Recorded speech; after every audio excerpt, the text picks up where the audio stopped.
They replaced me with someone younger. I was 45, worked for the Mitchell family for 15 years, and Mrs. Mitchell looked me in the eye and said I was too old. I nodded, packed my things, and as I was leaving, the doorbell rang.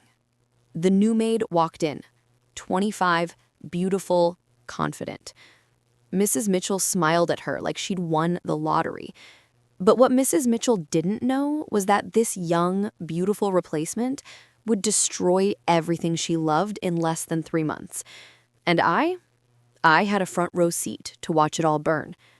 Before I tell you how karma worked faster than anyone expected, drop a comment and let me know which country you're watching from. And if you love stories where justice finds its way, please subscribe to the channel. It really helps us bring you more true stories like this one. Now, let me take you back to the day everything changed. My name is Sarah Mitchell. Well, not Mitchell by birth, but after 15 years of serving the Mitchell family, their name became as much a part of my identity as my own. I was Sarah, the housekeeper who knew that Mr. Mitchell liked his coffee at exactly 6:47 a.m., not a minute earlier. I was Sarah who held 7-year-old Emma when she cried about the bullies at school. I was Sarah who organized Mrs. Jennifer Mitchell's charity galas so flawlessly that her friends called me the secret weapon. I was 45 years old that Tuesday morning in September when everything changed. The house smelled like lemon polish and fresh lilies. I'd spent the entire morning preparing for Mrs. Mitchell's return from her spa weekend in Napa Valley. The marble floors gleamed like mirrors. Every cushion sat at the perfect angle. The kitchen counters shone so bright you could see your reflection. I took pride in my work. Always had. I was adjusting the orchids in the foyer when I heard her heels clicking against the driveway. Designer heels, Louboutin, the red-soled ones she'd bought in Paris last spring. I knew all her shoes. I'd organized them by color and season in her walk-in closet that was bigger than my entire apartment. "Sarah, we need to talk," Mrs. Mitchell said the moment she walked through the door. No hello, no how was your weekend, just those 5 words that I'd later realize were designed to strip away 15 years in one breath. I followed her into the sitting room, the formal one with the cream sofas that nobody actually sat on except during important conversations. My heart started beating faster. In 15 years, we'd never had a sitting room conversation.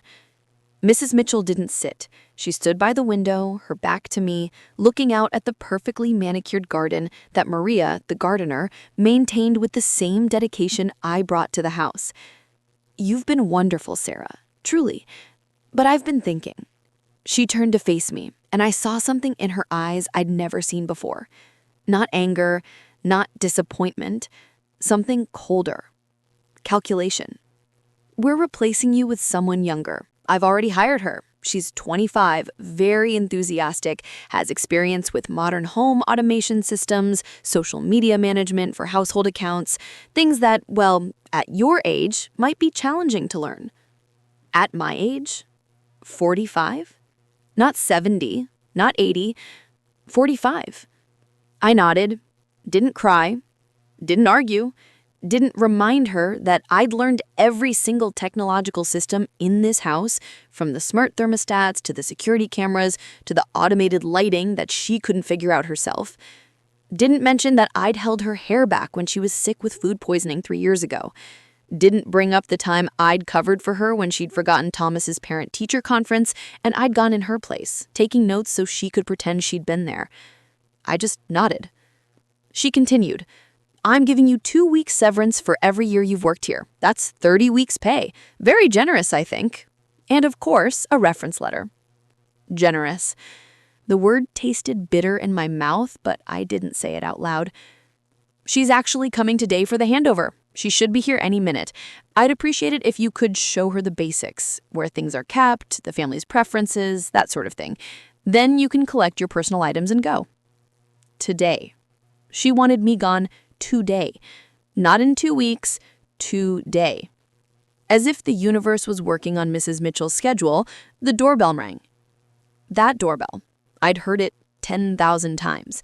Delivery men, party guests, Thomas's friends, Emma's tutors. But this ring sounded different. Or maybe it was just me, knowing that the person on the other side was here to erase me.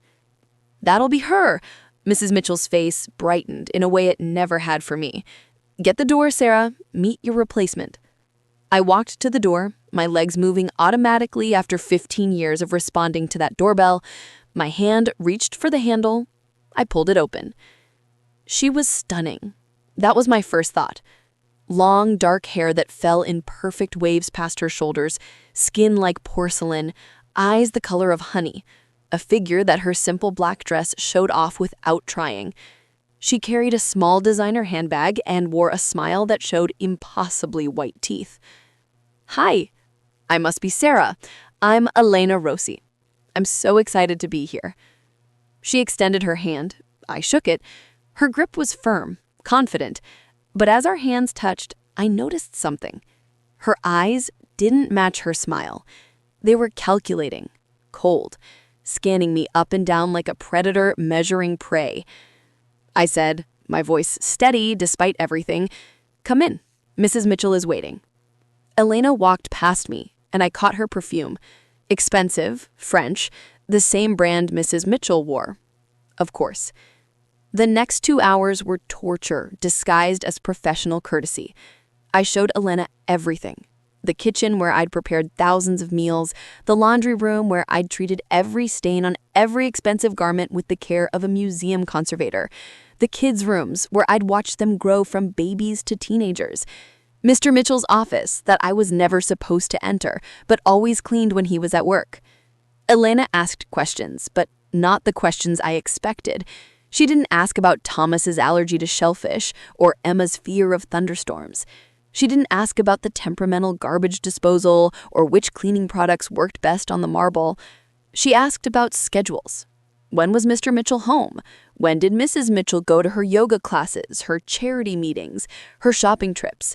Where were the valuable items kept? What was the security code? Who else had access to the house? I answered everything, professionally, completely. But in my mind, alarm bells were ringing. Mrs. Mitchell watched us with satisfaction, like a queen who'd successfully upgraded her staff. She told me at one point, "Elena has such a fresh perspective. She even suggested I start an Instagram account for the house. Can you imagine? We could be like those design influencers." I could imagine. A lot of things, actually. And none of them were good. When it was time to leave, I collected my few personal items from the small room off the kitchen where I'd kept a change of clothes and my lunch, a photo of my daughter, a coffee mug Emma gave me for Christmas, a sweater I'd left here for cold days. 15 years fit into one small shopping bag. "Thank you for everything, Sarah," Mrs. Mitchell said at the door, not quite meeting my eyes. "You'll land on your feet. Women like you always do. Women like me. Old. Disposable. Replaceable." I walked down the driveway, past the fountain, past the rose bushes I'd watched Maria plant 5 years ago. I didn't look back, but I didn't forget either. What Mrs. Mitchell didn't know, what she couldn't have known, was that I had friends. Maria, the gardener, still worked there. Rosa, who did the deep cleaning twice a month, was my cousin.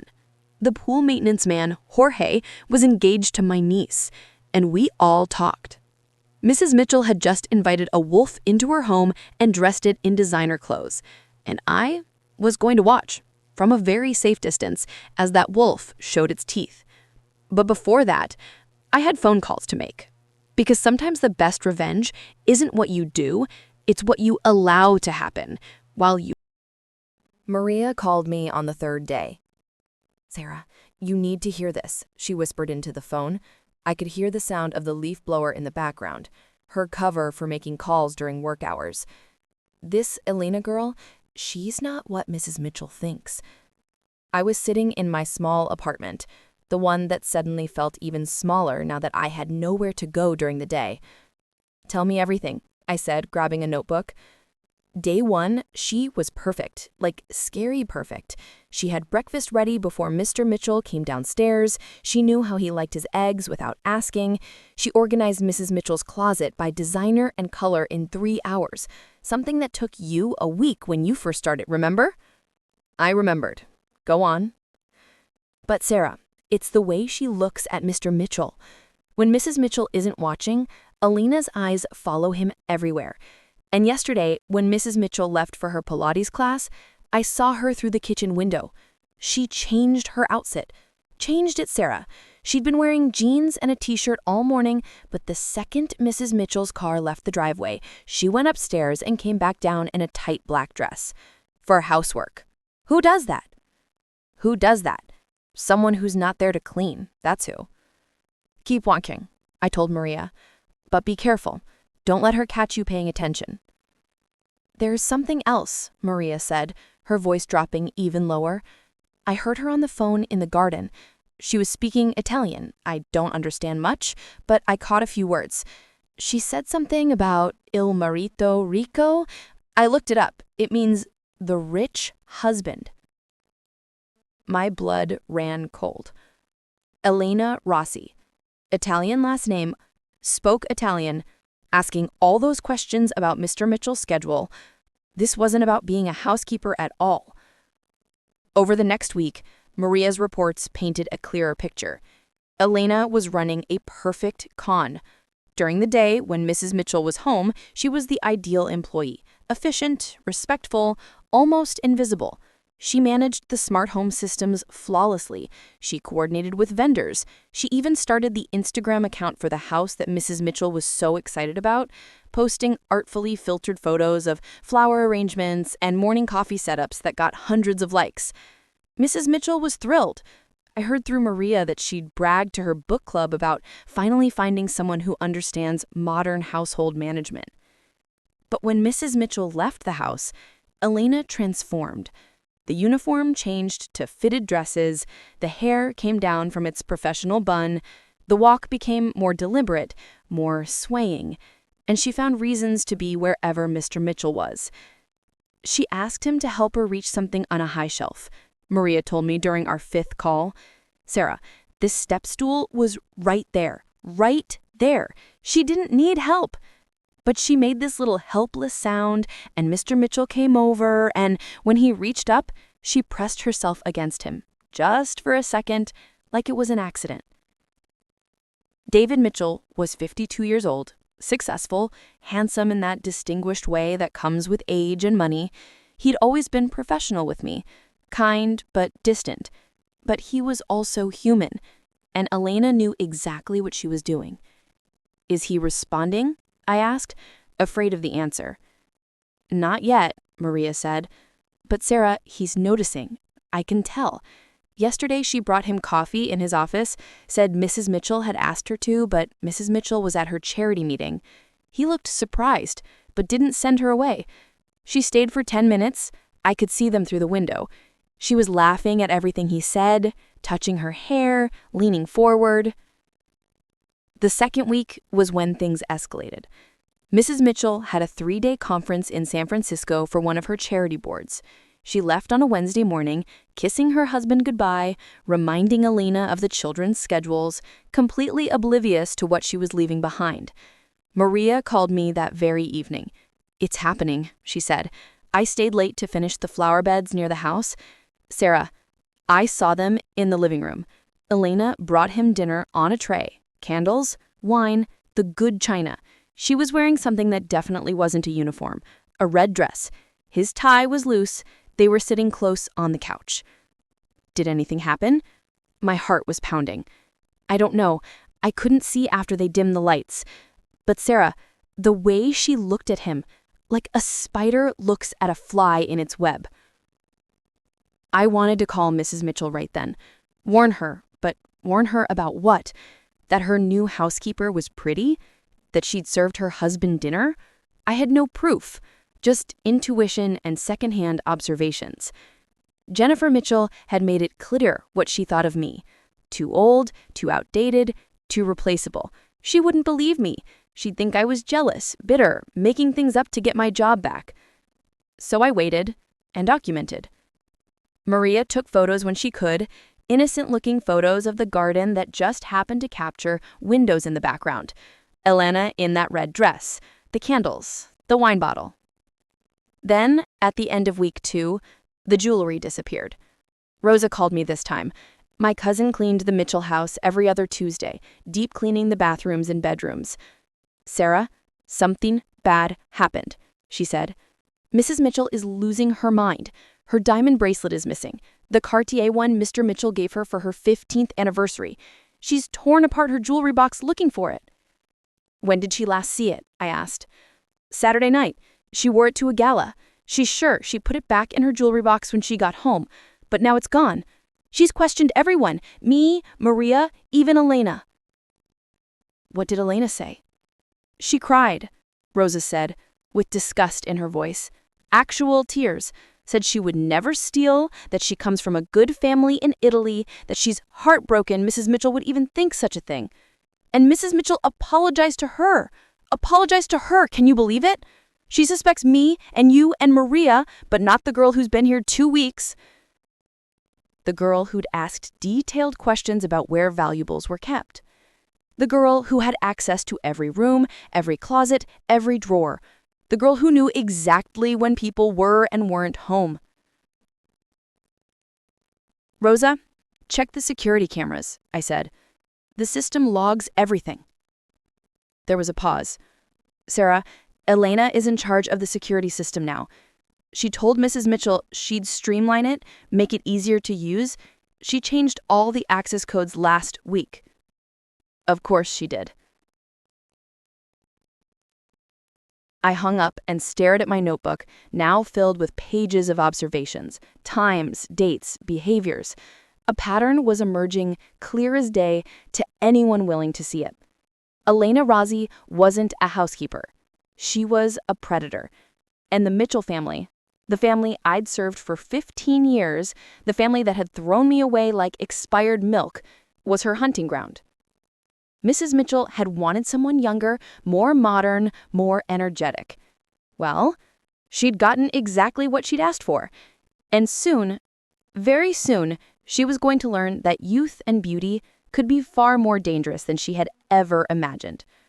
I picked up my phone and started making calls. Not to the Mitchells, not yet, but to other families I'd worked with over the years, other housekeepers in wealthy neighborhoods, asking a simple question. Have you ever heard of a housekeeper named Elena Rossi? By midnight, I had 3 responses, and every single one of them made my blood run cold. Elena Rossi had worked in wealthy homes before, and every single family she'd worked for had reported the same pattern: missing jewelry, seduced husbands, and destroyed marriages. The wolf wasn't just in the house anymore. She was sharpening. Week 3 was when David Mitchell crossed the line he could never uncross. Maria didn't need to tell me. I saw it on the Instagram account Elena managed for the house. She'd posted a photo at 11 p.m. on a Thursday night, a bottle of expensive wine, 2 glasses, soft lighting, with the caption, "Perfect evening in." Mrs. Mitchell was in New York for a fashion event, the children were at sleepovers, and Elena had just announced to the world, in the language of social media that everyone understands, but no one can quite prove, that she wasn't alone. When Mrs. Mitchell returned on Friday, Maria said she looked tired. Not jet-lagged tired, soul-tired. The kind of exhaustion that comes from pretending everything is fine when you know it isn't. She's different around Elena now, Maria told me during our daily call. Watching her. Yesterday, Elena was arranging flowers, and Mrs. Mitchell just stood in the doorway staring at her for like 5 minutes, not saying anything, just watching. Has she said anything? Asked questions? Not directly, but last night at dinner, she asked Mr. Mitchell how his week was. He said, quiet, uneventful. Mrs. Mitchell looked at Elena, then back at him, and said, "That's interesting, because the wine cellar is missing 2 bottles of the 2015 Chateau Margaux, the bottles we were saving for our anniversary." The table went completely silent. I leaned forward. What did he say? He said he had a business associate over, but Sarah, his voice was wrong, too casual, and Mrs. Mitchell knew it. I could see it in her face. The suspicion had taken root, but Elena was good, better than good. She was a professional. When Mrs. Mitchell started asking pointed questions about schedules and where people had been, Elena didn't get defensive, she got helpful. "Oh, Mrs. Mitchell, I think I saw Mr. Mitchell take those bottles on Tuesday. Should I start keeping a wine log so we can track inventory better?"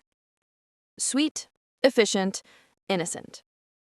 When Mrs. Mitchell commented that Elena seemed to dress very nicely for housework, Elena smiled warmly and said, "You've inspired me. I've been following fashion blogs you recommended. I hope that's okay. I just want to represent your household well." Every suspicion was deflected with perfect precision. And slowly, Elena started her most vicious move yet. She turned the children into her allies. Thomas was 16 and starting to resent his mother's strict rules about grades and curfews. Elena sympathized with him. "Your mom is so hard on you. You're practically an adult. You should have more freedom," she'd say while making him after-school snacks. Emma, 13, and desperate to fit in at her new private school, found Elena fascinating. She taught her makeup tricks, showed her TikTok dances, let her use the ring light to make videos. Everything Mrs. Mitchell had said was inappropriate for her age. "Your mom doesn't understand what it's like to be your age in today's world, but I do," Elena would whisper. Within 2 weeks, both children were coming to Elena with their problems instead of their mother. Mrs. Mitchell noticed. How could she not? Her own children were pulling away, siding with the housekeeper over her, and she didn't understand why. Emma actually rolled her eyes at her mother yesterday, Maria reported, pain in her voice.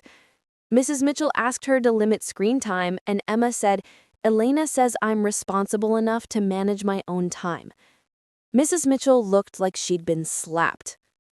Then came the financial irregularities.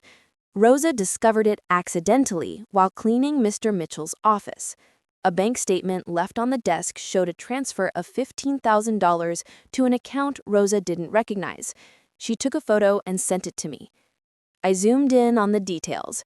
The transfer was dated 1 week ago. The account name was partially visible, E. Rossi. My hands shook as I called my contact at the credit union where I'd banked for 20 years. I asked my friend Janet, hypothetically, if someone had access to household accounts and started making transfers, what would that look like? "Sarah, that's embezzlement. If this is about your situation, it's not about me. I just need to understand." She explained how it worked, how someone with account access could make transfers that looked legitimate, how they could create false invoices for household expenses, how $15,000 could become $50,000, could become $100,000 before anyone noticed. I hung up and stared at that bank statement photo. Elena wasn't just after David Mitchell's attention or his marriage. She was after his money. That night, I did something I never thought I'd do. I called Mrs. Mitchell's cell phone. My finger hovered over her contact for 10 minutes before I pressed it. She answered on the third ring. "Sarah?" Her voice was surprised, cautious. "Mrs. Mitchell, I know you don't want to hear from me. I know you think I'm bitter about being replaced. But I need to talk to you about Elena, in person, somewhere private."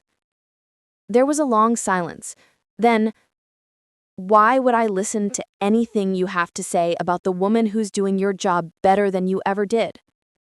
The words stung, but I pushed through. Because 3 families in California hired Elena Rossi before you. Because all 3 families reported theft. Because in 2 of those families, the husband had an affair with her.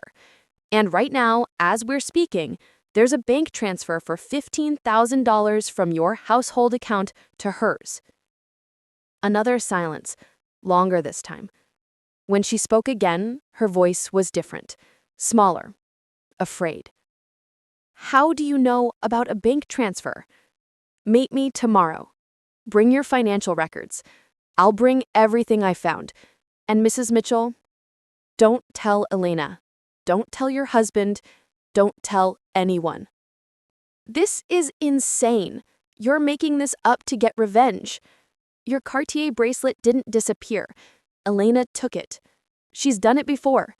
I have police reports from San Francisco and Los Angeles.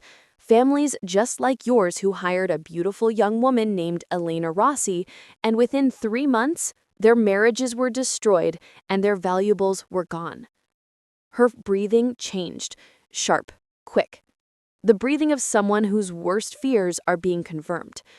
She finally whispered, "The coffee shop, on Pine Street.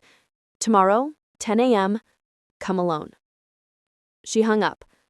I sat in my apartment surrounded by printed emails, police reports I'd requested, photos Maria and Rosa had taken, bank statements, and a timeline I'd constructed over 3 weeks. The evidence was damning, overwhelming. But would it be enough? Would Mrs. Mitchell believe me, or would her pride keep her from admitting she'd made a catastrophic mistake? Outside my window, the city lights blinked like distant stars. Somewhere across town, Elena Rossi was sleeping in my old room off the Mitchell kitchen, dreaming whatever dreams predators dream. She thought she'd won. She thought the old housekeeper was gone and forgotten, and the path was clear to take everything the Mitchells had. But she'd made one critical miscalculation. She'd underestimated what 15 years of loyalty meant, what family meant, even when that family had thrown you away. Tomorrow, Jennifer Mitchell would learn the truth, and the day after that, Elena's perfect con would begin to crumble. I just hoped we weren't already too. Jennifer Mitchell looked like she'd aged 5 years in 3 weeks. She sat across from me in the corner booth of the coffee shop, designer sunglasses covering what I suspected were sleepless nights, her hands wrapped around a cup of coffee she hadn't touched. I spread the documents across the table between us like a prosecutor presenting evidence, police reports from San Francisco, a restraining order from a family in Los Angeles, bank statements with highlighted transfers, photos Maria had taken, testimonials from other housekeepers who'd heard of Elena Rossi. Mrs. Mitchell stared at everything in silence. When she finally spoke, her voice cracked. "The Hendersons in San Francisco. I know Catherine Henderson. We're on the same charity board. She got divorced last year and never said why." "Because she was embarrassed," I said gently. "Because admitting your husband had an affair with the help, that you were robbed blind by someone you trusted in your own home, it's humiliating. These families stay quiet. That's how Elena gets away with it. She counts on shame and silence." Mrs. Mitchell removed her sunglasses. Her eyes were red. "He's sleeping with her. I know he is. I can feel it. The way he looks at his phone now, the way he takes calls in another room. Last night I woke up at 2 a.m. and he wasn't in bed. I found him in his office. He said he couldn't sleep, but Sarah, he looked guilty." "I'm sorry," I said, and I meant it. Despite everything, despite being discarded like trash, I felt sorry for her. She'd made a terrible mistake, driven by vanity and ageism, and now her entire life was falling apart. "What do I do?" she whispered. "If I confront her, she'll deny everything. If I confront David, he'll lie. I have suspicions, but I don't have proof of the affair." I pulled out my phone and showed her a number. "This is a private investigator named Marcus Chen. He specializes in domestic cases.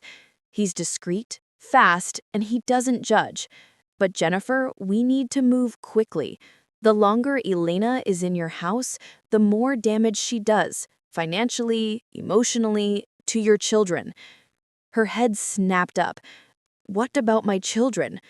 "She's manipulating them against you, positioning herself as the cool, understanding adult while making you look like the strict, out-of-touch mother. It's part of her pattern. She isolates the wife from everyone, husband, children, even friends. So when everything collapses, you have no support system." Mrs. Mitchell's hands started shaking. She pressed them flat against the table. "I want her gone. Today. Right now." "No," I said firmly. "If you fire her without evidence, she'll disappear. She's done it before." We need to catch her in the act. We need evidence so solid that the police can arrest her and she can't do this to another family. How? I leaned forward. You're going to tell Elena you need to visit your sister in Boston for 4 days. Family emergency. You'll take the children with you. Tell them it's educational, museums, whatever. But you're not actually going. You're going to stay at a hotel nearby. Marcus will install hidden cameras in key locations. Your bedroom, David's office, the safe where you keep valuables, and we're going to watch what happens when Elena thinks she has the house to herself with your husband. Mrs. Mitchell looked horrified and determined at the same time. When? Starting tomorrow. The next 48 hours were a masterclass in strategic planning. Marcus Chen installed cameras so small they were invisible. In the bedroom's smoke detector, behind books in David's office, inside the decorative clock in the hallway. Rosa helped by distracting Elena with an extensive cleaning project in another part of the house. Mrs. Mitchell played her role perfectly. She announced the Boston trip at dinner, said it was urgent, her sister was having a crisis. Emma complained about missing school. Thomas was annoyed about missing soccer practice. David looked surprised but supportive.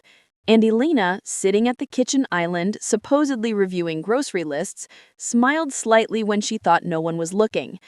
They left Thursday morning. I watched from Marcus's surveillance van parked 3 houses down as Mrs. Mitchell loaded luggage into her Range Rover, hugged her husband goodbye, and drove away with the children. Now we wait, Marcus said, adjusting the monitor showing 4 different camera feeds. We didn't have to wait long. By Thursday evening, Elena had changed into a black cocktail dress. She'd set the dining room table with candles and the expensive china reserved for special occasions. She'd prepared an elaborate meal: pasta, wine, tiramisu. When David came home from work at 7, looking confused, she greeted him at the door with a glass of wine and a smile that promised everything. Mrs. Mitchell, watching from the hotel room where we'd set up base, made a sound like a wounded animal. Keep watching, I said quietly. We need everything. The dinner was intimate, flirtatious. Elena touched David's hand across the table, laughed at everything he said, leaned forward so her dress revealed more than it concealed. David resisted at first. We could see him pulling back, checking his watch, mentioning work he needed to finish. But Elena was persistent, patient, predatory.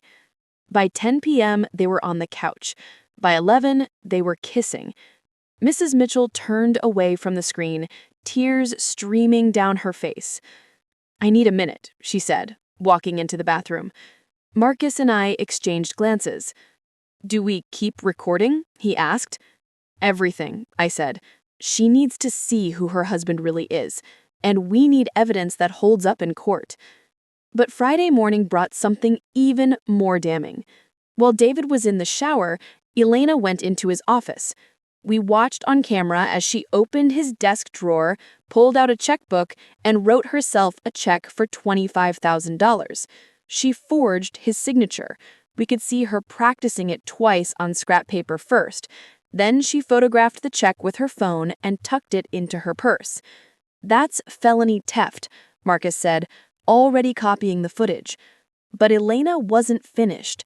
She went upstairs to the master bedroom, Mrs. Mitchell's sanctuary, and opened the jewelry box.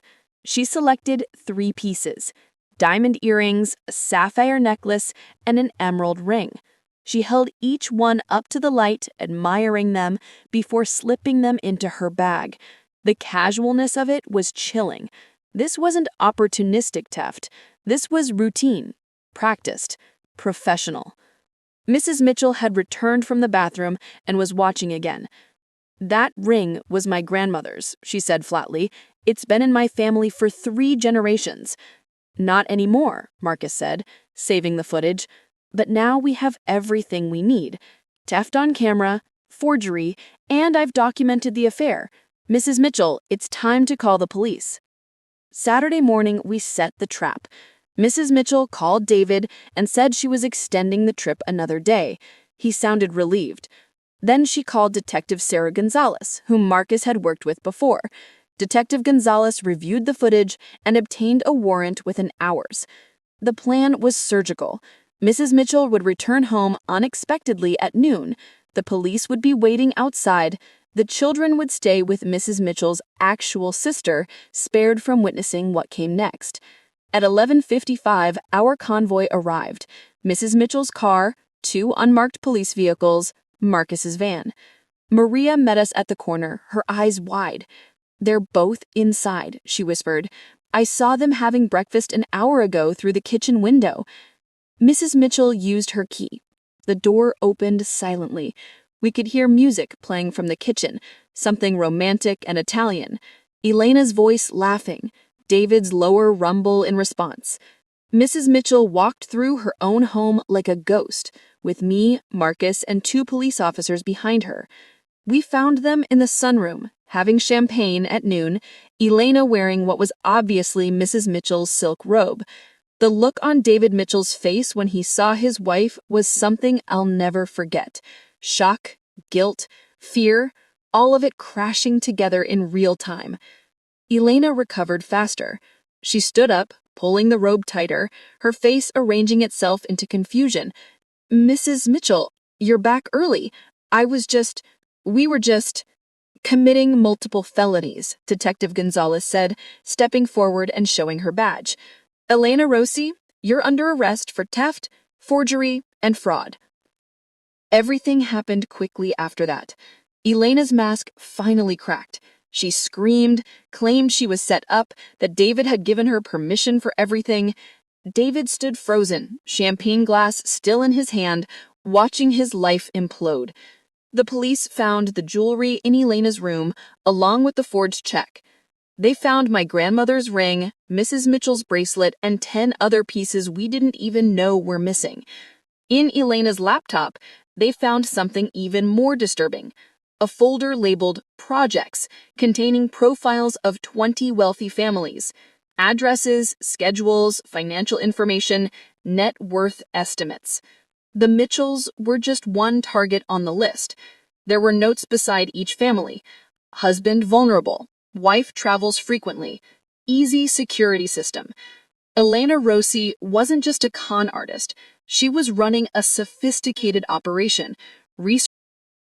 The apology came 3 days later, but not in private like I expected. Mrs. Mitchell called me and asked me to come to the house at 2 p.m. on Wednesday. When I arrived, I found not just the Mitchell family, but Maria, Rosa, and Jorge as well. The entire household staff that had helped expose Elena. Mrs. Mitchell stood in the living room, the same room where she'd told me I was being replaced, and this time there were tears in her eyes. "Sarah, I need to say this in front of everyone because what I did was wrong, and everyone should know I recognize that."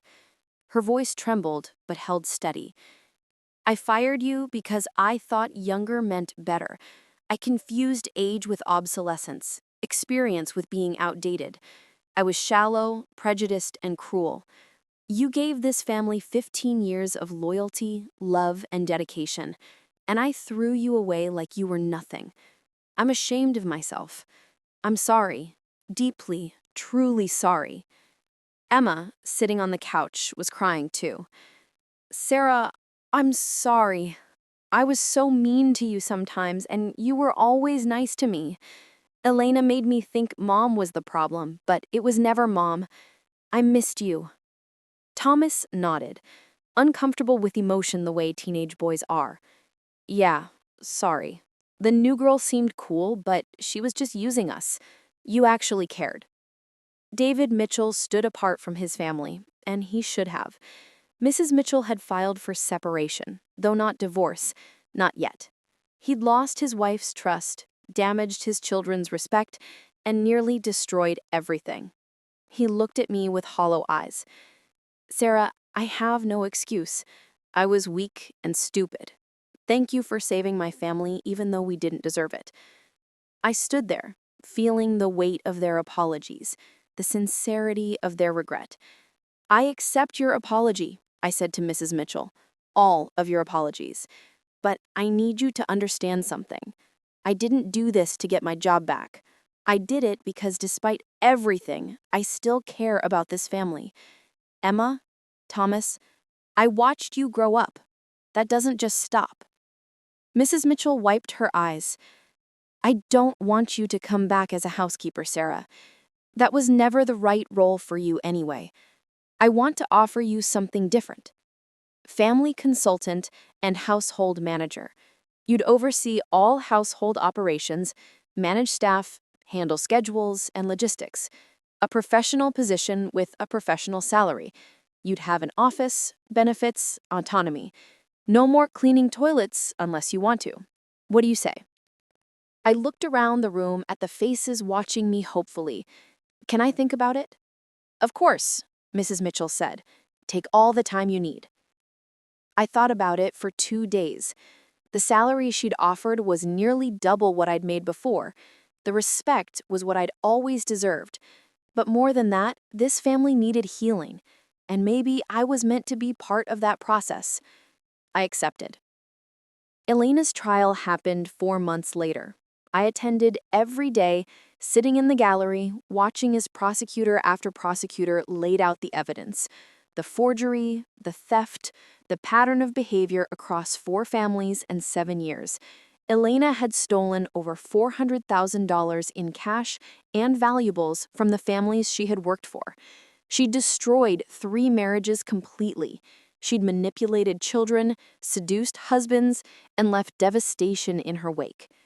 She was sentenced to 6 years in prison and ordered to pay restitution to all 4 victims. As they led her away, she looked smaller somehow. Not the beautiful, confident woman who'd walked through the Mitchells' door 8 months ago, but something shrunken and pathetic. I didn't feel satisfaction. I felt sad. Sad that someone had chosen this path. Sad for all the families she'd hurt.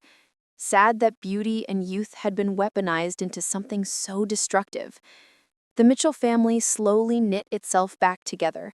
David moved into the guest house while he and Jennifer worked through counseling. Some days were better than others. Some days Jennifer couldn't look at him. But they were trying, and the children were seeing their parents fight for their marriage instead of giving up. Emma started talking to me again like she used to, telling me about school drama and friend problems. Thomas asked my advice about colleges.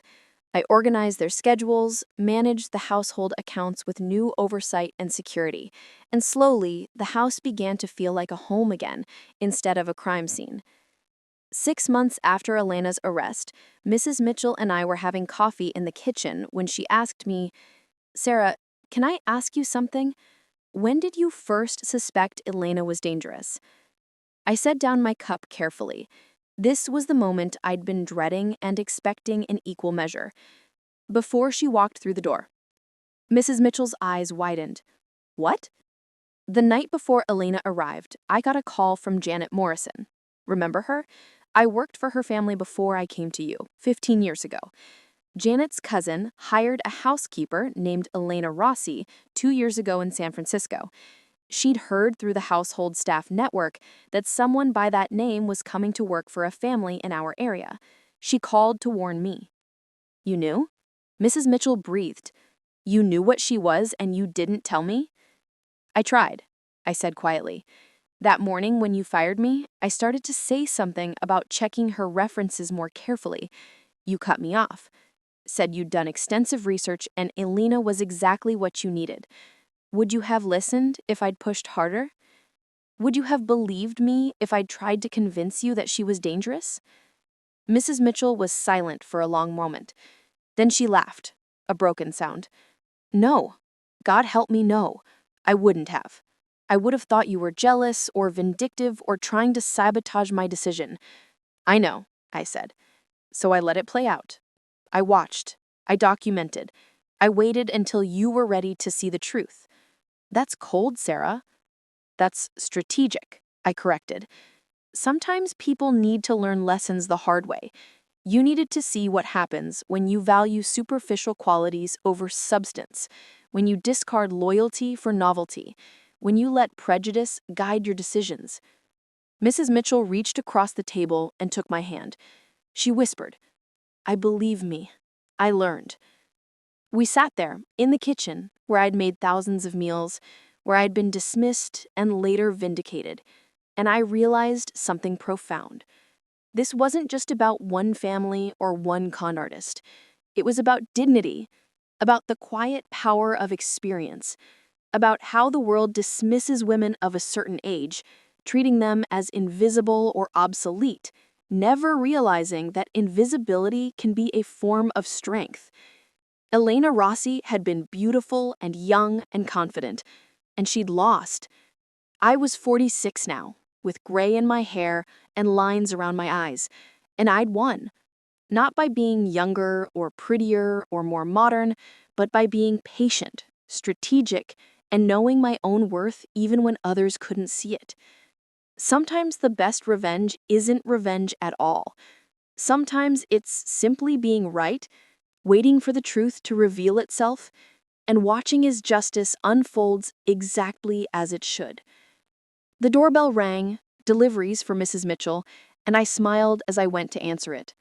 My door now, my home now, in all the ways that mattered. And this time, I knew exactly who was on the